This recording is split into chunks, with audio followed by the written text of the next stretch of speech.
Colton with the Inspire podcast. We're providing fearless B2B sales and marketing insights for you, 1 week at a time. So here in episode 2, we're revisiting the conversation from last week where we introduced the concept of virtual trade shows and how one company has kind of adjusted their trade show approach in the midst of COVID and kind of the societal changes that we're facing. So with that said, we've got Ed.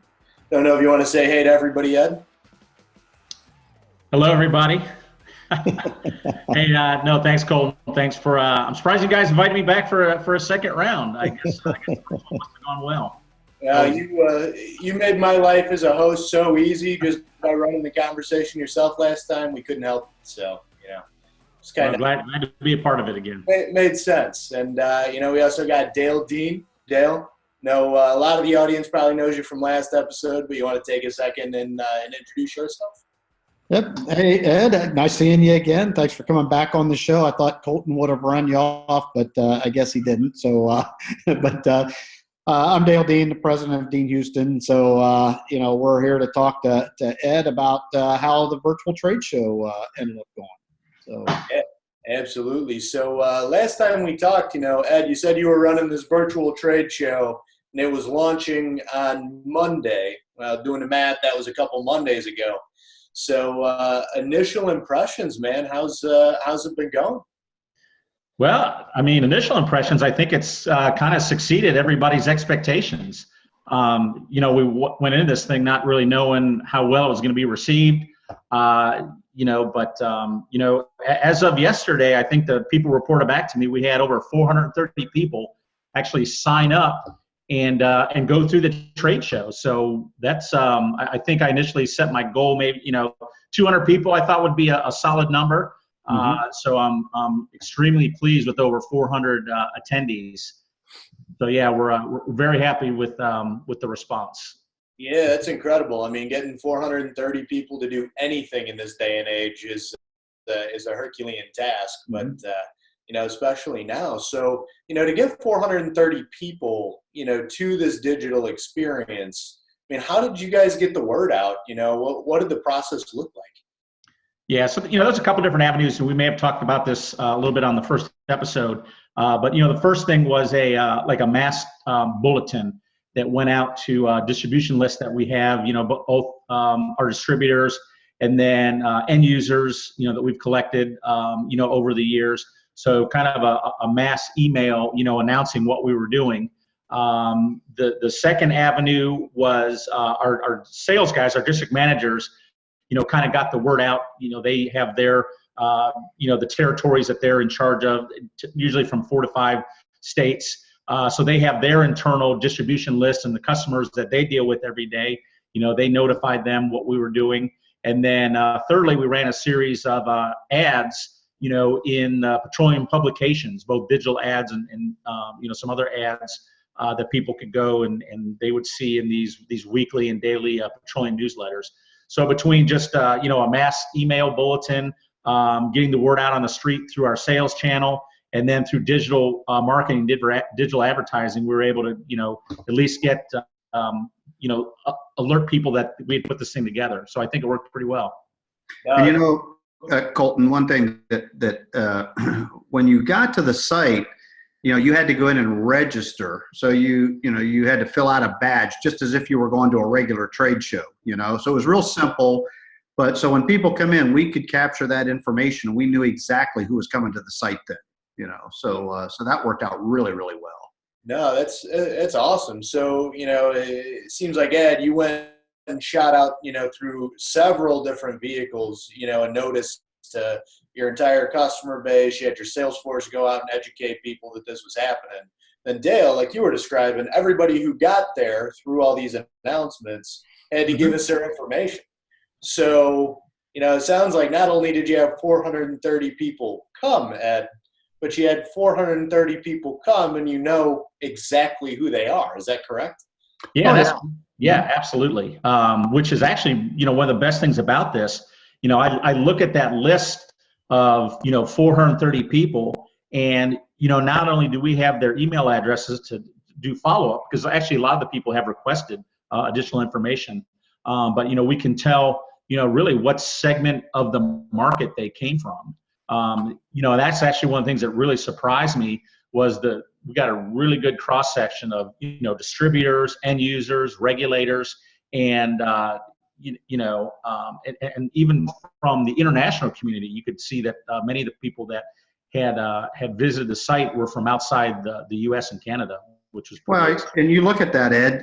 This is another benefit of it, because this was what spawned this was a regional trade show.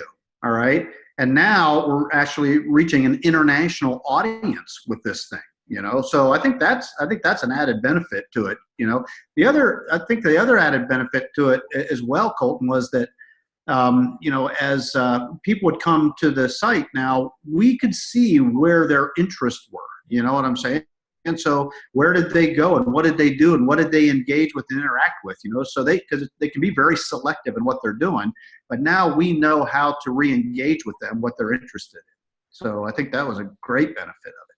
Yeah, absolutely. And, you think about that, and that, you're taking this digital experience, and like a lot of those one-to-one interactions are so important at a physical trade show, but it almost sounds like an Ed, please expand on this, that your sales team has to love this information that you guys are getting, on these individual customers right now. Oh, absolutely. Look at the list, you see a lot of the usual suspects. I mean, we know a lot of those people already, through our distribution channel. But yeah, as I was looking at the list, there are a lot of names that I didn't recognize. So it was pretty exciting. And to go on Dale's point also, we're actually able to track, the actual PDFs that they downloaded.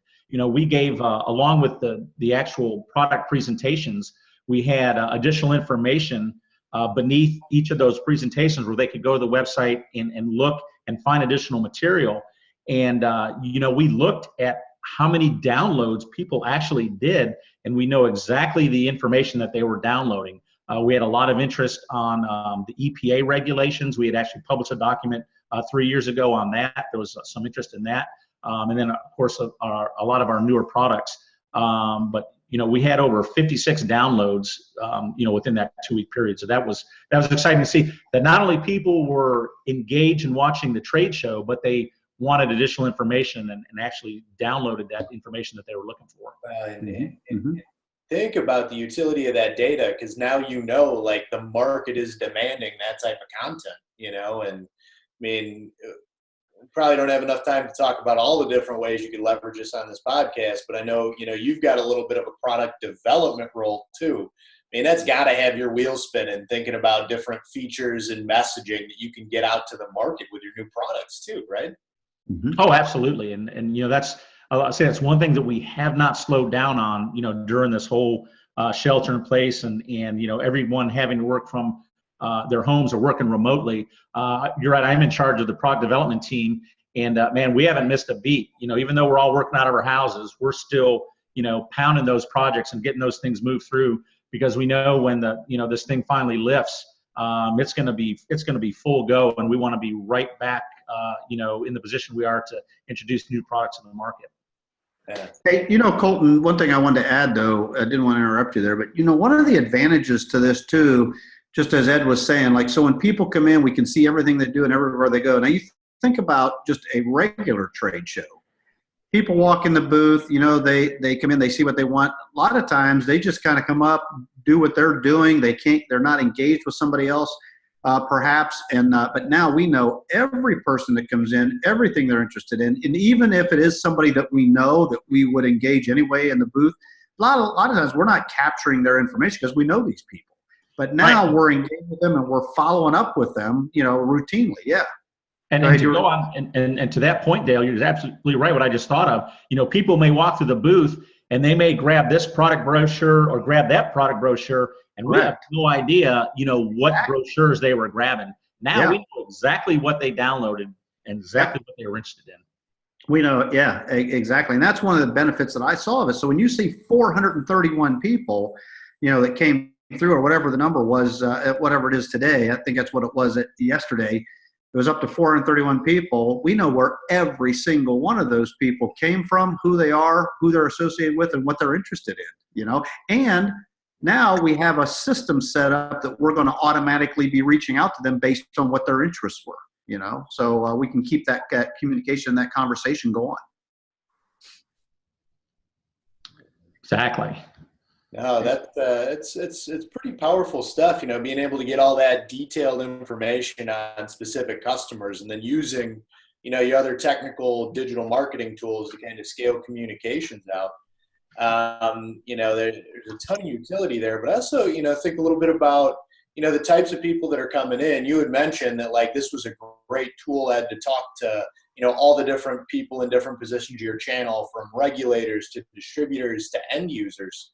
I mean, you guys are capturing the data on the exact specific type of customer or type of contact that's coming in? Hey, absolutely, Colton. And that was one of the things that I was really surprised at. Just for example, I was surprised at the number of people within from PEI. That's kind of the organization, Petroleum Equipment Institute. Kind of the organization that runs the trade shows and the people belong to. And I was surprised how many people actually from PEI, from that organization out of Tulsa, Oklahoma, viewed the trade show. I was surprised at the number of state regulators. I think I counted, there was over 10 different states where regulators within those states came and viewed the show. Obviously we have our distributor network, which probably made up, most of the viewers. But then also I was able to see, who the actual big end users were that came to the site. We saw people from Kroger, from Sheetz, from travel centers, from Gomart, from Buc-ee's. So these are big major retailers that actually came through the show as well. Yeah. I can imagine those are the types of names that get your sales team real excited too. But well, let me add something though, Colton, is that as great as this all sounds, and it really is, okay, and I think this has a lot of legs to it beyond this, but the thing that this still misses though is the one-on-one personal connection, the relationship building part of it, so I would never advocate that virtual trade shows become the way trade shows are done. I do think Ed and I've learned a lot from this, is that every trade show we do from here on out though, we'll follow the same methodology. Now we have the platform set up. So one thing that's probably going to happen in the future, at least for the short term, it may be a year or 2 years. I think fewer and fewer people are going to be traveling. I think fewer and fewer people are going to be going to the trade shows. So they're going to be sending maybe higher quality people to the trade shows, but it's going to be a smaller traffic base. But what we'll do is we'll go ahead and do the same thing we do at these trade shows. We'll go to the trade show, we'll set the booth up, we'll do the walkthrough like we did here. We'll have the same kind of methodology that we used. We'll put it on our virtual trade show platform. So now people that don't go to the trade shows, they're still going to be able to have that virtual trade show experience, all right? Because we've had the system down, we have the methodology down now. But then at the same time is the people that are coming to the trade show, we're going to be able to still have that interaction with. So we're going to double down on this thing in reality, man. So we're going to have the best of two worlds, bringing them both together, So, and Ed, I mean, I don't know. I'm speaking out loud for myself. I'm talking philosophically as how I see this thing coming together. But I don't see trade shows being replaced by a virtual trade show. I think they're a supplement to or an enhancement of, for a broader audience. Oh, absolutely. I mean, it's kind of like, are the machines and computers going to take over the world? We have a Terminator situation. I don't think so. There's, nothing. There's still nothing better. And like I said on the first episode, this industry is really a relationship-driven industry, and nothing replaces that one-on-one contact, and the ability, not only to interact with someone on the trade show floor, but to interact with them in a social situation, after the show's over.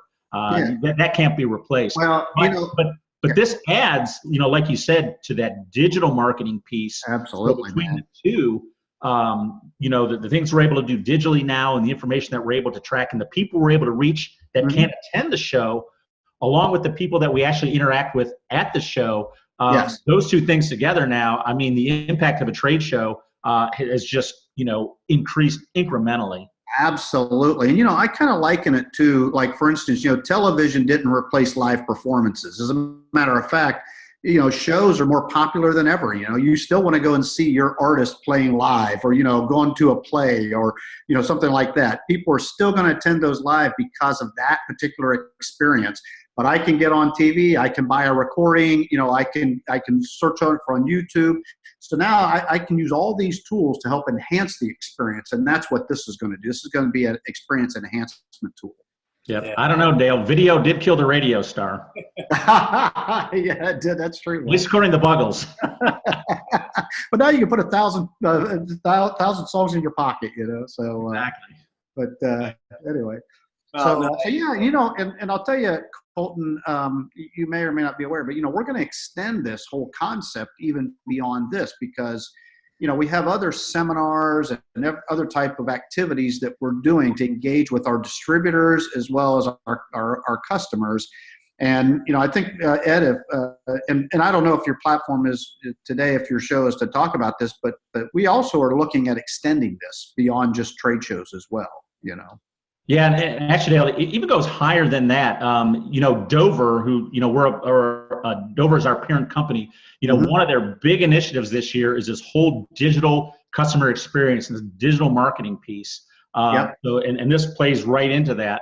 But what Dale's alluding to is one of the things that we had to cancel this spring also, due to travel restrictions and the COVID-19, was we had 2 major distributors scheduled in the month of April. And to me, that's probably the most important event that we do all year above any meetings or trade shows, is these distributor seminars, because it's really a good chance for us to, meet our distributors, especially if they have new people in the industry. And right now we're in the process of editing. The way this is going to work, we set it up, it's going to be kind of like a music festival, where over 3 days, it'll be the last week of April 28th, 29th, and April 30th, we're going to do like sessions or certain product presentations. So we've sent out a schedule so the distributor can go on, sign up for this seminar, and then look at the schedule. And he can choose, he can come to all of them, or he can just pick and choose the ones that he wants. So over 3 days, usually twice a day, we will have a specific topic that we will have one of our product managers, basically it'll be a pre-recorded presentation, sort of what I did at the trade show, but it will be presented live. And during the presentation, we'll take live questions and answers during the presentation. And then afterwards, we'll have a segment for Q&A. So again, kind of one-on-one interaction with the distributors, but providing content digitally that we would have, if it weren't for the outbreak right now, we would have presenting in person to them. So another digital platform that we're trying to still get to our customers, our distributors, and give them the content and the topics that are relevant right now to our industry. Yeah. But I think it has the same end effect, Ed. I think right now we would typically have a certain number of distributors that would show up. We would do 2 of these, one on the East Coast, one on the West Coast. But now, we will probably have even greater attendance, don't you think? Or are you limiting the attendance on the distributor seminars too? No, actually, that's a great point, Dale, because obviously, we are restricted to how many people we can bring in, based on the size of the rooms that we have when we do these seminars at a hotel or whatever venue that we have. Now, the platform for these webinars, I mean, it's several thousand people we can host at one time and bring this information to. So you're exactly right. We're not limited to the number of people, that would come now. And not only do we open it up, because typically this is a North America seminar, but now we're able to open up to our distributors across the globe. Yeah. Oh yeah, and I think you'll get greater attendance simply because of the cost of travel, the cost of the hotel rooms, all that kind of stuff that typically is associated with these types of seminars. There are economic restrictions on them, to an extent too, so or limitations, I should say. So this really kind of opens it up, for a broader audience. Right, and that was the goal I had for the team. I'm like, all right, look, we got to do this thing in April. We can't wait until May. We have this window where people are stuck, everyone's sheltered at home. Oh There's yeah, food man. in their homes or Yeah. offices. So, that last week of April was the perfect time. It's kind of the last week before, we start to see some of the states get back to some normalcy and people start traveling a little bit more. So we still have, not only this digital platform, but we truly have a captive audience for our distributors. Oh, To yeah. look at that schedule last week of April and hopefully be able to drop in and attend this thing. Yeah, no, this is, I think there's a really interesting thought here. So you guys are going back and forth and talking about like all the utility and value that you've gotten out of this, but you guys have been in the weeds working on this and making it a reality. As somebody who's just had the privilege to talk to y'all a couple times on this, one of the things that I'm noticing as you're telling this story is that you had to move quick, and all the energy and effort that you expended to get this stood up, it sounds like through utilizing a lot of this content and some of the same technology to turn into, distributor seminars and new venues for customer touch points. It's pretty incredible that you can expend all that energy one time and use it so many different ways. Boy, I'm getting more visiting. It's the new normal. How you doing? Yeah. What do you think about virtual trade shows? Okay, but what I was saying is, Not the same response my boss had. Yeah. No, but the fact That's that funny. you had to turn lemons into lemonade, move quick, but found ways to continue to reinvest that labor into something that becomes a continuous customer touch point. That's extremely powerful.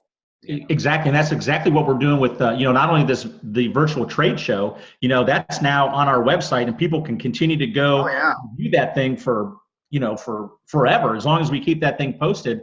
And same with the distributor seminar. Even though we have it scheduled for a live schedule, all of those presentations will be recorded, and then once that week is over, we'll have all those topics, all those sessions posted on our website, where people can go back. If they weren't able to view it live, they can at least go back and view it, again for eternity, as long as we keep that thing, posted on our website. Well, you take it, there's another good point there too, because when we do the distributor seminars, the people get up, they make their presentation. If you're not paying attention, you're distracted. You have to step out to take a message. This happens during these, because there's business being conducted at the same time. So if people miss that now, they miss it. All right. But now they can come back and they can go back and review this whole thing whenever they want. So if they thought they heard something, they can go back and hear it again and see if it correlates with what they were thinking. So, I think that's another added advantage to it, Ed. So there's a lot of benefits to doing what we're doing here. But like I said, it still doesn't replace the one-on-one, relationship. But at the same time, it's a great alternative and a great enhancer going forward. I think it'll become the new norm, actually, for us at least. It should be, Well, and Dale, you keep making this point that, this is by no means a replacement for that one-to-one interaction. Yeah. Unfortunately, in the short term, because everything going on, maybe in some ways it has to be. But, Ed, you talked about some of those big customers. I can only imagine that your sales team now is hopping on one-on-one calls with some of those important regulators and big named accounts, and doing everything they can to still use this as a platform to create those one-on-one conversations. Well, a little pull through there. Yeah. Well, let me mention something here first, Ed. Is that Colton? The reason why I keep emphasizing is like you keep hearing so much about after COVID-19, what will be the new norm? All right.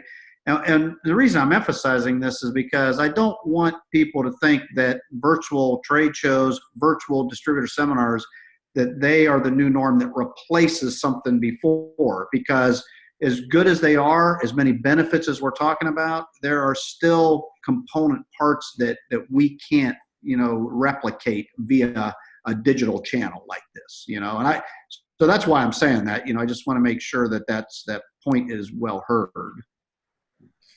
Absolutely. We have the follow-up information now. So now our district manager knows, hey, so-and-so, he can follow up with a phone call, say, hey, I see that you went to our distributor or to our virtual trade show. Just follow, are there any questions that you have? Anything, we can talk about that you saw or that you're interested in? But yeah, the follow-up on this for the sales team is invaluable because we know exactly who the people were. Yep. And it's a great follow-up, and it gives our sales team, something additional to talk about. Because, a lot of our sales guys know, a lot of these people already. Yeah. But still, it gives them a new topic, something to talk about and something to discuss. And I can only imagine, and I know you're just naming a couple names, but, in this situation, I'm sure that somebody on your team is talking to maybe that, individual at Buc-ee's who attended. And I can only imagine as soon as travel restrictions are over, there's going to be, a nice meal maybe in one of the largest gas stations in the world down there around Austin, that's going to be spurred by them. Exactly.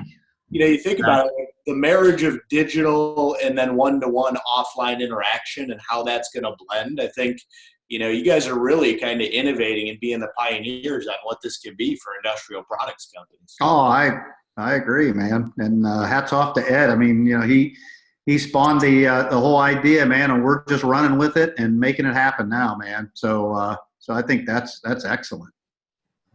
So, yeah, just a couple of things that really kind of stuck out or surprised me. Actually had some people outside of our industry that actually went to this thing. I actually got a shout out through LinkedIn from a local company here in Cincinnati, Yellow House Studios. They're a big marketing and advertising firm here in Cincinnati. They actually produce all the Cincinnati Bengals TV commercials. And the guy reached out to me and said, "Hey, I came across your virtual trade show. Great job. What a great idea. That thing was super cool." So I was excited to see even people outside of our industry came across this thing. And even the people that sign up, I could tell some of them, they were not in our industry. I saw some people from different universities that had logged on. So that was, pretty amazing to me that it actually attracted people even from outside the petroleum industry. That's cool. It's awesome. Obviously, other industrial manufacturers is something that they can certainly apply. And I know some of the other Dover opcos have reached out. I actually sent some of the scripts that I had did for this for some of the other Dover opcos that are looking to kind of do the same thing. Oh yeah, absolutely. Yeah, kind of fun to be kind of on the forefront of this and see people taking interest and want to maybe to apply it to some of the things that they do outside of the petroleum industry. Yeah, that's awesome. And I mean no disrespect by saying this, but the gentleman with that video firm probably just wanted to know what it feels like to work with a winner. But no, I know we got a lot of people who got friends with the Bengals on this call. No, you know what? I liken it to, Colton, seriously, man. Creative, innovative, and artistic people, they always admire and love what other creative, innovative people are doing. So I think that was a very humble and a good thing for them to do. And I'm very honored that they called Ed and told him that, man. That's a great compliment to all of us, So absolutely. Yeah. So with that, there was some great reflection kind of on the response you got, from the greater marketing universe. But now that you might be the most experienced individual on the planet by with virtual reality or virtual trade shows, create one of these. I mean, words of wisdom, and I'm sure we'll have you on here again to talk about some of the future developments here. But some words of wisdom is somebody who's just run through it, from a leadership position with their company. What are like the top tips, things to look out for, your biggest takeaways from the, execution and response to this? Yeah, it's kind of interesting. And especially within our industry, we tend to be, archaic in a lot of things that we do. Actually, I was just on a call yesterday where we finally had to, several of our distributors, we finally had to get them off the fax machine. And I told them we can no longer fax their order acknowledgments, that they now have to be sent via email. So, this tends to be a slow-moving, archaic industry. But I would say, don't be afraid to embrace, the digital technology. Step outside your comfort zone. Hey, man, this interweb thing, I think it's really going to take off. And don't be afraid to use it. There's a lot of great digital platforms out there. There's a lot of companies like DeanHouston that can put together the thing for you. You may have the knowledge and, within your organization with your people, and, take that knowledge and translate it to a digital platform and let other people, see how knowledgeable, your people are. That's what I would say, to the other petroleum, the manufacturers, although not my competitors, the other petroleum manufacturers, certainly our distributor network. Don't be afraid to embrace, digital technology, especially digital marketing technology. It's a great platform and allows you to, to reach a lot of people. No, that's huge. And well, I don't want to get too into the weeds here, but the team behind this actually sent me a couple notes on like the in the weeds metrics and analytics. But to your point, one of the interesting things was that we saw that you had a pretty even distribution amongst ages and things like that, So when you say like, hey, this interwebs thing is here, that was a point that was like, wow, you wouldn't expect that, and it seems like you successfully convinced people of all technologically technological inclination to really jump in here, and that's incredible. Yeah, and hell, even I'm starting to. I know what a pay-per-click is, and and web sessions and things like that. And I'm an old school guy, but kind of go off your point. Not only did it drive people not only to view our virtual trade show, but we also saw a huge spike in traffic to our website altogether. I don't know if people, when they were done with the trade show, they went and did some other things, or they saw some other things first before they went to the trade show. But just to geek out on some more of those digital metrics, we saw an increase of 7.8% increase of users on our website during that 2-week time frame that we had the trade show posted. We had a 9.6% increase in sessions, and a 17.4% increase in page views. So again, people are going to our website, they're looking for things, and they're finding what they're looking for. Session duration, how long people stayed on our website once they were there, increased over 10%. We saw, we had over 2,500, new unique page views to OPW Retail Fueling. That's just not the OPW Global website. That's specifically to OPW Retail. We saw 2,500 unique page views just within that time frame. And the thing that really impressed me the most was, we talked about the leads that this thing generated, because people had to actually, give us information before they could enter the trade show.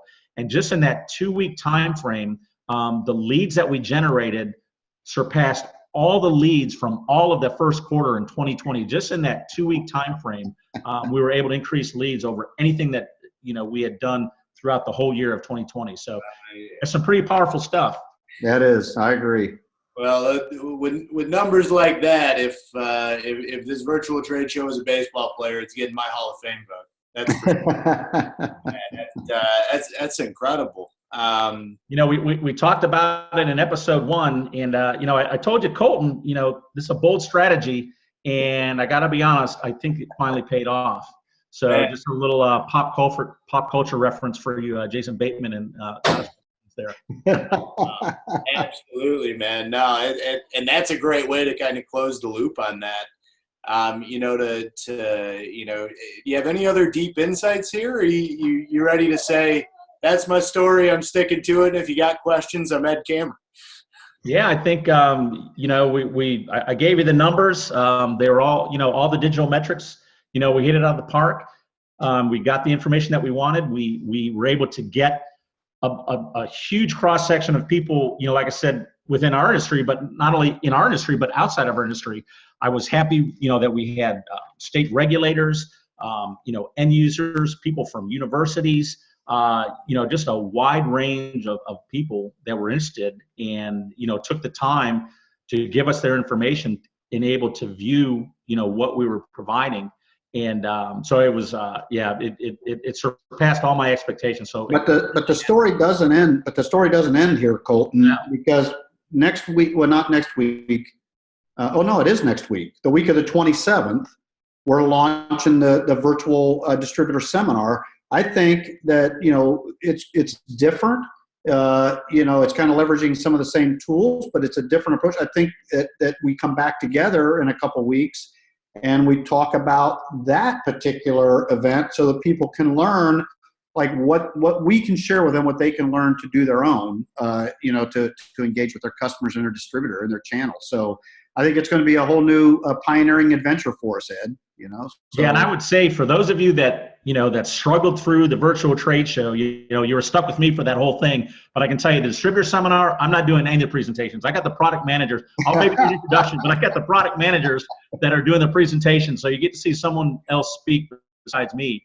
And we actually do have some product presentations, but we also dive into marketing and some of the new things that we're doing on the OPW website specifically for our distributors and how they can co-brand and market their brand as well as the OPW brand. So Dale and his team will be doing one of those, hosting one of those sessions as well. Yeah, and another aspect of this too is these will be timed. They'll be on a schedule.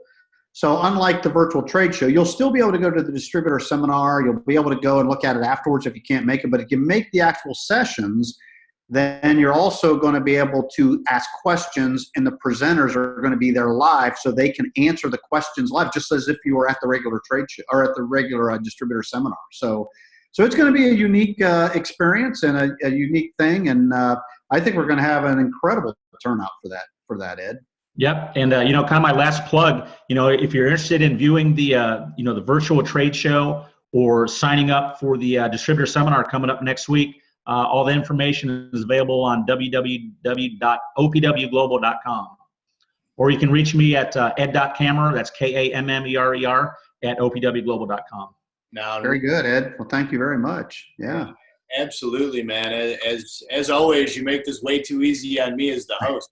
But we'll definitely be in touch after that to get an update on the distributor seminars and how that's looking. I'm really excited to see what the stats look like when you're not the one giving the presentations out. Yeah, there we go. Yeah.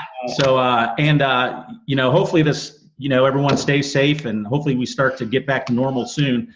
I know if I don't get a haircut soon, not only am I going to have the Joe Exotic mustache, but I'm going to have the Joe Exotic mustache if I can't get a haircut soon. Or a Zoe I can't even. I haven't had that problem yet, Ed. It's just like it's not. Mine's not growing, man. All right. Well, we signed off last time by telling you we were going to talk about the Bingeable brand experience in the headline.